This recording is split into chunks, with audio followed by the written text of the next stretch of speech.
Hey guys, you ever been working in your PDM vault and wondered how you could check in a file and make sure that everybody else has access to it while you still keep working on it?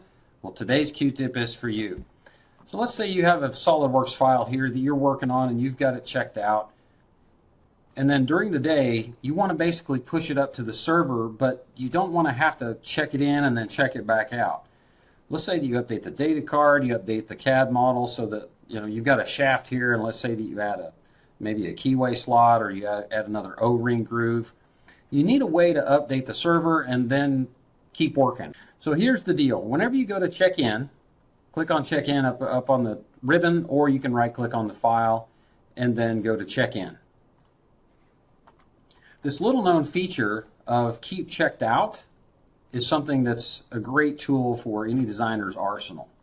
So once you click on keep checked out, it will check in the file, but it will keep it checked out to you, and the net effect is it's updating the server so that if anyone else in the design team goes and gets latest version of that file, they get the newly checked in version. You still keep rocking and rolling. Update the server, the file gets checked in, but it's still checked out. Let's check out the history. So you notice that I've got it checked in here, check in and update server, but it's still checked out. I can keep going. Hopefully this Q-tip is helpful to you. Believe in the Q.